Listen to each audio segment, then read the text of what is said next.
Vote শুরুর আগেই তৃণমূল কংগ্রেস এবং বিজেপি প্রার্থীদের মধ্যে শুরু হয়েছে কথার লড়াই। নানা কৌশলে এগোচ্ছেন প্রার্থীরা। তাদের সেসব কৌশল নিয়ে আমাদের এই বিশেষ আয়োজন। আমাদের সঙ্গে আছেন আন্তর্জাতিক সম্পর্ক বিশ্লেষক ডক্টর ইমতিয়াজ আহমেদ। স্বাগত আপনাকে স্যার। ধন্যবাদ। আমি প্রথমে একটু জানতে চাইবো, আসলে নির্বাচনী কৌশল হিসেবে বিজেপি এবং তৃণমূল আলাদা আলাদা হিসেবে কি কি কৌশল তারা নিচ্ছেন? বড় যেখানে তাদের ব্যবধান সেটা হলো মাইনরিটি ভোট ব্যাংক। সেই দৃষ্টিটা যতটা তৃণমূল কংগ্রেসের সেটা বিজেপির নেই, এবং সে সবসময়ই একটা মেজরিটেরিয়ান পলিটিক্স করেছে, এবং যার নামকরণ হিন্দুত্ব বলা হয়। তো সেই জায়গায় মানে তৃণমূল কংগ্রেসের যেই ভোট ব্যাংক, বিশেষ করে মাইনরিটি যে ভোট ব্যাংক, সেটা আমি মনে করি না কোনোভাবেই ভেঙেছে। এসআইআরের ইম্প্যাক্টটা দেখা দরকার, যে আসলেই বড় ধরনের ফেক ভোট তৈরি হয়েছিল কিনা।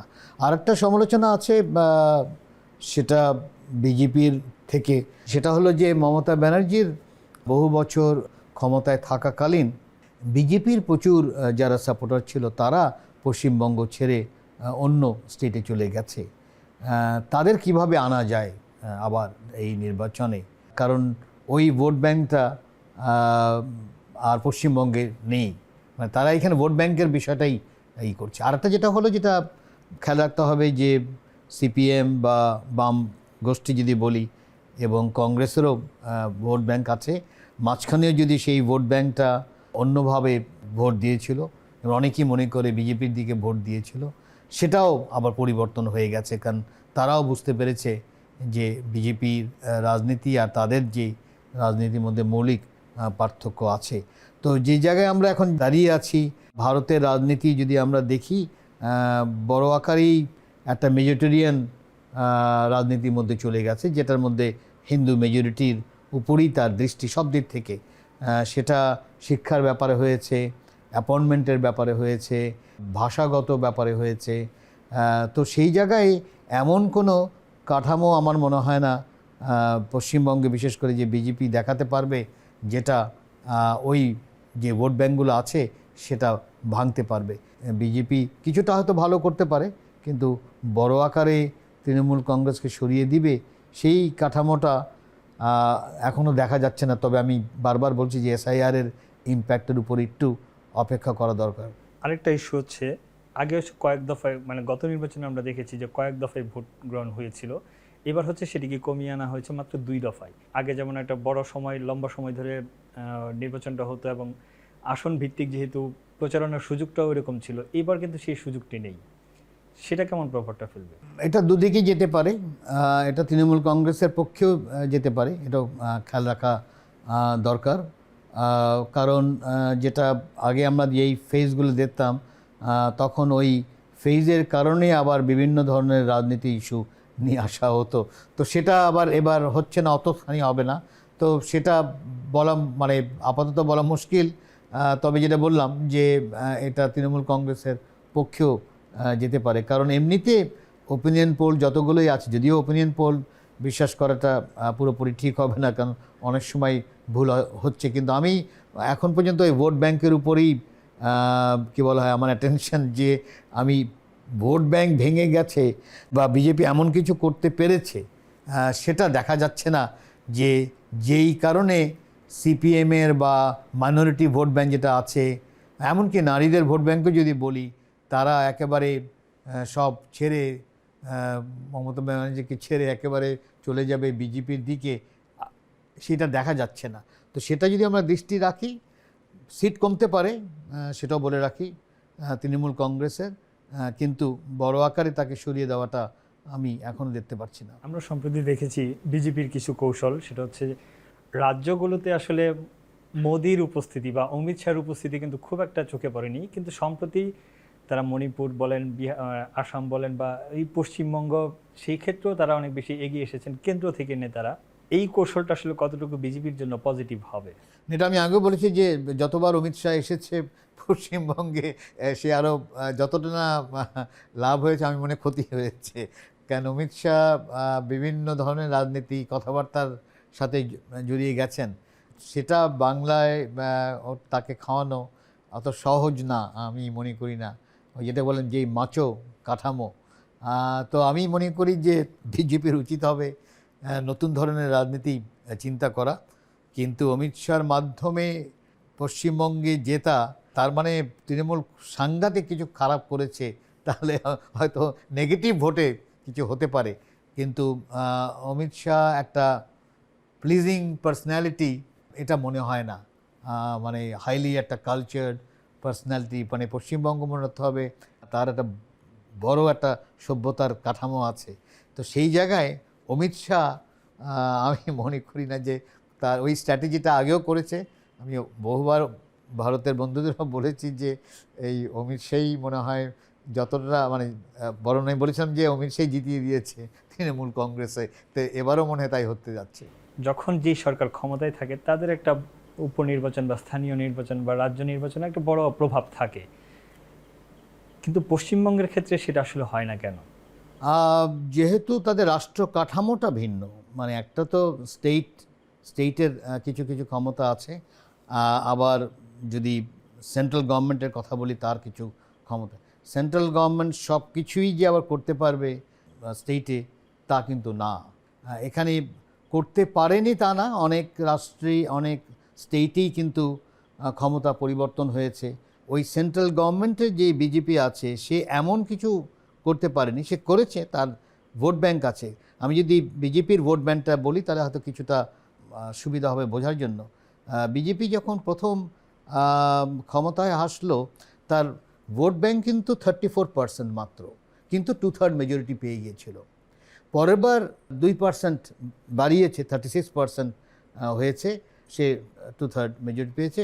এবং সেখানেও অনেকেই মনে করেন যে ওই গালওয়ান ভ্যালি ইত্যাদি দেখিয়ে টেখিয়ে হয়েছে। মনে রাখতে হবে ভারতের রাজনীতি যতটা না পলিটিক্যাল পার্টি তার চেয়ে অ্যাসেম্বলিটা বড়, মানে এটা অ্যাসেম্বলি পলিটিক্স। সেটা হলো যে আমার সাথে অ্যালায়েন্স আছে কিনা অন্য পার্টি, সেই জায়গায় বারবার অপোজিশন মানে সেন্ট্রাল লেভেলে যদি আমি কথা বলি বারবার ফেল করছে। তারা ওই অ্যালায়েন্স করতে পারছে না, যেই অ্যালায়েন্সের মাধ্যমে একটা ভাঙন ঘটা। কারণ 34% মানে হলো যে 70% তো ওর অ্যাগেনস্টে, কিন্তু 70% অ্যাগেনস্ট থাকলেও 70% আবার ডিভাইডেড।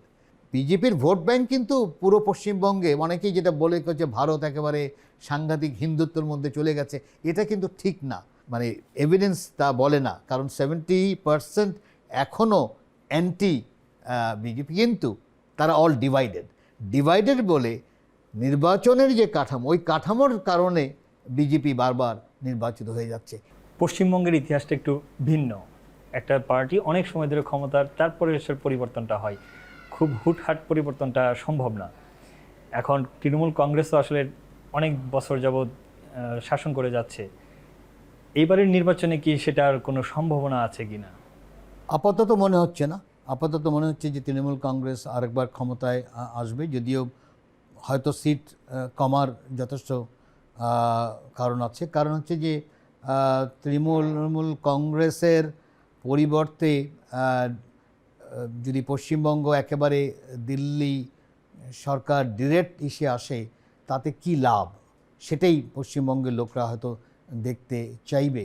মনে রাখতে হবে যে পশ্চিমবঙ্গ দিল্লি থেকে সবসময় আলাদা থাকতে চেষ্টা করেছে, এটা কিন্তু ঐতিহাসিকভাবে। এই পেছনের কারণটা কি আসলে? এটা হলো ইন্টারেস্টিং। এটা মানে কি বলা হয়, মোগল আমলেও তাই ছিল। বেঙ্গল সবসময় মানে আকবরের অন্যতম কি বলা হয় অ্যাডভাইজার আবুল ফজল, তার একটা সুন্দর বই আছে। তো আবুল ফজল আকবরকে বলেছিল যে তুমি বেঙ্গলে যেও না, বেঙ্গল হলো বলগা খানা, মানে হচ্ছে হাউস অফ টার্বুলেন্স, তুমি ওর থেকে দূরে থাকো। এবং আকবর কিন্তু পারেনি বেঙ্গলকে বশ করতে, জাহাঙ্গীর এসে পারলো, এই যার জন্য জাহাঙ্গীরনগর ইত্যাদি হলো, কিন্তু আকবর পারেনি। স্বাধীন কাঠামো এটা ভৌগোলিক কারণে হতে পারে, নদীমাতৃক দেশ সেটাও হতে পারে, যেই কারণে হোক দিল্লি থেকে সবসময় কিন্তু বেঙ্গল আলাদা থাকতে চেষ্টা করেছে, এবং সেটা পশ্চিমবঙ্গের জন্য সত্য। তো সেই জায়গায় বড় আকারে হিন্দুত্ব তৈরি করা, তার মানে হচ্ছে মাইনরিটির কনভিন্স হতে হবে যে ওই হিন্দুত্ব হলে আমার লাভ, সেটা আপাতত আমরা দেখতে পাচ্ছি না, বরং মাইনরিটি ব্যাশিং হয়েছে প্রচুর। আমরা এখন পর্যন্ত পশ্চিমবঙ্গের রাজনীতি দেখছি না যে নেক্সট ফেজটা ভালো হবে। মানে তৃণমূল কংগ্রেসের সাংঘাতিক খারাপ যদি করে থাকে তাহলে হয়তো নেগেটিভ ভোটে সে জিতে আসতে পারে। তাও আমি বলে রাখি সেটা জিতবে যদি সিপিএম এবং কংগ্রেসের ভোটগুলো যদি বিজেপির দিকে যায়, তাছাড়া সম্ভব না। অনুপ্রবেশ নিয়ে বিজেপি একটা বড় মানে কৌশল বলা যায়, নির্বাচনী কৌশল। এই ক্ষেত্রে কি পশ্চিমবঙ্গে সেটা বিজেপি সফল হবে? আমার মনে হয় না, সেটারও একটা লিমিটস চলে এসেছে। একটা হলো যে বাংলাদেশের উন্নয়নের যে কাঠামো সেটা এই আশেপাশে যে রাষ্ট্রগুলো আছে তার চেয়ে রিলেটিভলি কিন্তু ভালো অবস্থায় আছে। মানে ওই অবস্থায় নেই যে একসময় সবাই যে যাই আমরা আসাম যাই, এই যে মানে গানই ছিল, ওইগুলো এখন আর নেই। কারণ বাংলাদেশই একটা বড় মডেল হিসাবেই দেখা হয় পুরো দক্ষিণ এশিয়ায়। তো যার জন্য উন্নয়নের যেই গতিটা একসময় হয়তো ছিল পশ্চিমবঙ্গে বা ভারতের দিকে, সেটা কিন্তু অতটা নেই। যার জন্য মানুষ ওইভাবে একেবারে সব কিছু ছেড়ে কষ্ট করে ওপারে যাবে এবং ওখানে যে একটা কিছু করবে সেই কাঠামোটা নেই। ইনফ্যাক্ট অনেকে মনে করে রিভার্স শুরু হয়েছে, এটাও বলে রাখি। তো যার জন্য ওই রাজনীতি যেটা করেছিল একসময়, যার মধ্যে কিছুটা হয়তো ভিত্তি থাকতেও পারে, মানে বহু আগেকার কথা বলছি আমি, 70 দশক বা 80 দশকের কথা বলছি, সেই প্যাটার্নটা কিন্তু এখন নেই। ওই ইমিগ্রেশন নিয়ে যে রাজনীতি করার যে বিষয়টা, সেটা আর বড় আকারে নেই। নির্বাচনী সহিংসতা আসলে পশ্চিমবঙ্গে অনেক বেশি অন্যান্য রাজ্যের তুলনায়, সেটা আগের নির্বাচন বা ইতিহাসই সেটা আছে। এর পেছনে আসলে কারণটা কেন এত সহিংসতা হয়? একটা হতে পারে যে যেহেতু মানে পাইটা খুব কম, মানে পাইটা যদি বড় হতো তাহলে কিন্তু দেখা যায় তাই হয়ে যায়। যার জন্য যত বেশি ডেভেলপ হয় তত কিন্তু থেমে যায় এগুলো, এবং যত একেবারে ছোট পাই যদি থাকে স্বাভাবিকভাবে সবাই কারাকারিটা, কারণ হচ্ছে যে আমি ক্ষমতায় যাওয়া মানেই হলো আমি অনেক কিছু পেয়ে যাচ্ছি। আমি ক্ষমতায় গেলে আমি এই সুবিধা পাচ্ছি, ওই সুবিধা পাচ্ছি ইত্যাদি, সব কিছু সুবিধা পাচ্ছি ইত্যাদি। তা তো হওয়ার কথা না, কারণ একটা সরকার তো এমনিতেই চলা উচিত বা একটা রাষ্ট্র তো এমনিতেই চলা উচিত। এটা আমাদের দেশেরও তাই, অনেকটা তাই হয়েছে। সবাই রাজনীতিবিদ হতে চান, সে ডেভেলপমেন্ট ফান্ড পায়, সে প্রত্যেকটা স্কুল কমিটির হয়তো তাকে হেড বানানো হলো, বা তার সুপারিশে হাসপাতালে একজন হলো। এই যে তার ক্ষমতাটা, এটা তো পাওয়ার কথা না, কিন্তু সেটাই হয়ে থাকে। সেই কারণে আমার মনে হয় ওই লড়াইটা ওই কারণে যে আমি যদি না জিততে পারি বা আমার লোক যদি না জিততে পারে, তাহলে তো আমার সবই মানে এখানে পেশি শক্তির ব্যবহারটা একটু বেশি। এক্স্যাক্টলি, মানি মাসল সবগুলোই বেশি ব্যবহার করা হয়। বাংলাদেশ বা দক্ষিণ এশিয়ার ব্যাপার না, এটা ওই একই জিনিস আমরা আফ্রিকাতেও দেখেছি। মোটামুটি যেগুলো ডেভেলপিং কান্ট্রি, যেখানে অর্থনীতির কাঠামোটা অত বড় না, বা যেটাকে পাই বলছি, সেটা যেহেতু বড় না, যার জন্য সবাই ওটা নিতে যাচ্ছে। ওই জায়গায় যদি পরিবর্তন করা যেত, আমি মনে করি যে পশ্চিমবঙ্গেও একই ব্যাপার। আচ্ছা, মানে পশ্চিমবঙ্গে যদি রাজ্য সরকার যে ক্ষমতায় থাকে, শাসক দল যেহেতু বিরোধী পক্ষ, সেই ক্ষেত্রে কি রাজ্যের নিয়মকানুন বা বরাদ্দ বা এইগুলোতে কোনো ইম্প্যাক্ট পড়ে কি না? কিছু কিছু জায়গায় ইম্প্যাক্ট পড়ে, তবে এটাও মনে রাখতে হবে যে কতগুলো আইটেম একেবারেই রাষ্ট্রের উপরে, সেটা সেন্ট্রাল গভর্নমেন্টের না। আমি যদি পানির কথা বলি, পানি যেই কারণে তিস্তা সই হচ্ছে না, সেটা পশ্চিমবঙ্গের যতদিন সে রাজি না হবে ততদিন সম্ভব না। বাজেট অ্যালোকেশনের একটা ব্যাপার থাকে, কিন্তু সে নিজে যেহেতু রেভিনিউ তৈরি করতে পারে বা ফান্ড তৈরি করতে পারে, সেই জায়গায় তার ফ্লেক্সিবিলিটি আছে। যদি সে করতে চায়, সে যদি শিক্ষা নিয়ে যদি বড় আকারে পরিবর্তন করতে চায়, যেটা আমরা বিশালভাবে দেখেছি কেরালাতে, মানে বড় আকারে ইম্প্যাক্ট ফেলেছে। ওখানে যেহেতু বাম সরকার বহু বছর ধরে আছে, অলমোস্ট 100% লিটারেসি তৈরি করতে পেরেছে, যেটা অন্য কোনো রাষ্ট্র তৈরি করতে পারেনি। কতগুলো বিষয় তারা কিন্তু ভালো ইম্প্যাক্ট ফেলতে পারে, যেটা সেন্ট্রাল গভর্নমেন্টের হাতের মধ্যে না। মমতা বন্দ্যোপাধ্যায় একজন বড় নেতা, সেটা অনেকে বলছেন যে প্রধানমন্ত্রী হিসেবেও বিবেচনা করা যেতে পারে যখন বিজেপি বিহীন কোনো সরকার আসলে। মমতাকে কি সেই পর্যায়ে ধরা যায়? একবার দুবার সুযোগ হয়েছিল, হয়নি তা না, সেই ধরনের কোয়ালিশনে আসতো, কিন্তু আমি মনে করি উনি যথেষ্ট বুদ্ধি রেখেই সেটা নেয়নি। কংগ্রেস পশ্চিমবঙ্গের মধ্যে ক্ষমতায় থাকা আর তৃণমূল কংগ্রেস পুরো ভারতের মধ্যে তার এক জিনিস না। কারণ ওখানে কোয়ালিশনের ব্যাপার আছে, অন্য রাজনীতির ব্যাপার আছে। এখনকার রাজনীতির দিকে আমি মনে করি না যে মানে মমতা ব্যানার্জি সেন্ট্রাল গভর্নমেন্টে যে রাজনীতি করবেন, কারণ হচ্ছে যে সেন্ট্রাল গভর্নমেন্টের রাজনীতিটা মৌলিকভাবে ভিন্ন, যেটা পশ্চিমবঙ্গে যেই রাজনীতি করেন তার সাথে মিল নেই। 2014 সাল থেকে বিজেপি ক্ষমতায়, বিভিন্ন রাজ্যে তারা নিজের প্রার্থী বা নিজের দলের লোকজন বসাতে পারলেও পশ্চিমবঙ্গে কেন পারছে না? এবং মোদি আপ্রাণ চেষ্টা করে যাচ্ছেন যে যেভাবেই হোক পশ্চিমবঙ্গে তার আসনটা প্রয়োজন। ভারতের রাজনীতি একটা অ্যালায়েন্স পলিটিক্স, কিন্তু যদি আমি অ্যালায়েন্স বাড়াতে পারি তাহলে কিন্তু আমি ক্ষমতায় যেতে পারি। এটা হলো একটা উপায়। আরেকটা উপায় হলো যে আমি ভোট ব্যাংকের রাজনীতি করলাম, মেজরিটির রাজনীতি করলাম, মেজরিটি পলিটিক্স। বিজেপির নতুনত্ব যদি বলি সেটা হলো ওই হিন্দুত্বটাকে আনা। এটা কেউ আশা করতে পারেনি যে পুরো ভারতে এটা করতে পারবে, কিন্তু করতে পেরেছে। এই কারণে আমি মনে করি যে কংগ্রেসের কিছুটা অনেক দুর্বলতা ছিল, তার যে সেকুলার আইডেন্টিটি তার মধ্যে যথেষ্ট দুর্বলতা ছিল, যার জন্য বিজেপি যে রাজনীতি করেছে তারা দেখেছে যে আমার যদি 36-34% ভোট পাই তাহলেই আমি মেজরিটি হয়ে যাচ্ছি, আমার 70%, 50%ও পেতে হবে না। তো ওই রাজনীতিতে বারবার যারা অপোজিশন তারা মার খেয়ে যাচ্ছে, তারা ওই অ্যালায়েন্স করতে কে নেতা হবে, কে যাবে। আর একটা বড় আকারে আমরা যেটা দেখছি যে কংগ্রেসের দুর্দশার কারণ হচ্ছে যে কংগ্রেস এখনও ওই পরিবার থেকে বার হতে পারছে না।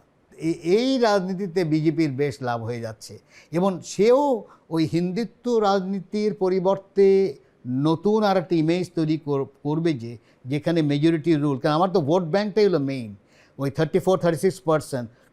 সেইটা করতে হলে আমার যেই অ্যাসেম্বলি রাজনীতিতে যেই অ্যালায়েন্স দরকার সেই অ্যালায়েন্সটা যদি আমি না করতে পারি তাহলে তো আমি বিজেপিকে কখনোই সরাতে পারবো না। যার জন্য বিজেপি অনেকটা কী বলা হয় নেগেটিভ কারণেই কিন্তু বারবার জিতে যাচ্ছে, কারণ তার অপোজিশন কিন্তু ইউনাইটেড না। পশ্চিমবঙ্গের প্রতি নরেন্দ্র মোদীর কি একটু বাড়তি নজর আছে কিনা, বা তার এখানে আকর্ষণের জায়গাটা আসলে? প্রচণ্ডভাবে। কারণ পশ্চিমবঙ্গে ঢোকাই মানে হলো অনেকটা, যদিও কেরালা এখনও রয়ে গেছে, কিন্তু বড় আকারেই সেকুলার রাজনীতিকে একেবারে ফেলে দেওয়া। মানে ভারতের বড় একটা পরিবর্তন হলো সেকুলার রাজনীতিতে সরিয়ে দেওয়া এবং একটা মেজরিটেরিয়ান পলিটিক্স নিয়ে আসা। তবে এর একটা লিমিটস দেখা গেছে যে এটা নিয়ে আমি কি করব, মানে কোথায় যাব, সেটা ভারত বুঝতে পেরেছে। যদিও মোদি যথেষ্ট কাঠামো তৈরি করে একটা ক্ষমতা এসেছে, কিন্তু তার দৃষ্টি সবসময় কিন্তু ওই 34-36%, ওই জায়গায় একটা কনসোলিডেটেড তার ভোট ব্যাংক তৈরি হয়েছে। কিন্তু যেই স্টেপগুলো এখন নিয়েছে, বিশেষ করে আন্তর্জাতিক যেই রাজনীতির কাঠামোর মধ্যে, সেটা আগামীতে ধরে রাখতে পারবে যদি ওই অ্যালায়েন্স যারা আছে অপোজিশন তারা যদি ইউনাইটেড না হয়। তারা যদি ইউনাইটেড হয় তাহলে আমি মনে করি যে বিজেপি হয়তো একটা বড় ধাক্কা খাবে। আরও 4টি রাজ্যে এবং একটি কেন্দ্রশাসিত অঞ্চলেও ভোট হচ্ছে। যদি পশ্চিমবঙ্গ ছাড়া বাকিগুলোতে বিজেপির জয়ী হয় তাহলে কি সেটা মোদির জন্য আসলে বিজয় বলা যায় কিনা? কেরালাতে সম্ভব না, আমার মনে হয় না কোনোভাবেই কেরালাতে সম্ভব। আসামে তো বিজেপি বলতে গেলে সবসময় আছে। ওই কারণেই পশ্চিমবঙ্গ খুবই গুরুত্বপূর্ণ, কারণ এটা তো কোনো সন্দেহ নেই যে বাম রাজনীতিকে সরাতে পেরেছে পশ্চিমবঙ্গে। সিপিএম বলতে গেলে সে নেই, আবার কংগ্রেসও বলতে নেই একেবারে। এখন সরাসরি কিন্তু খালি তৃণমূল কংগ্রেস। তো সেই তৃণমূল কংগ্রেসে যদি সরাতে পারে তাহলে তো বিজেপির একটা বিরাট একটা মানে কাজের কাজ হলো। তো যার জন্য তারা চেষ্টা করছে, কিন্তু আমি জানি না এবার অমিত শাহর কতখানি এই কী বলা হয় রোড যাত্রা দিয়ে পরিবর্তন আনতে পারবে। কিন্তু আমি মনে করি যে অমিত শাহ না হয়ে অন্য কাউকে আনলে হয়তো আর একটু ভালো হতে পারতো। কারণ মানসিকভাবে এখন পর্যন্ত যেই কাঠামোটা পশ্চিমবঙ্গে আছে সেটা এখন পর্যন্ত আমি মনে করি যে তৃণমূল কংগ্রেসের দিকে হয়তো যাবে। স্যার, অসংখ্য ধন্যবাদ আমাদেরকে সময় দেওয়ার জন্য। ধন্যবাদ।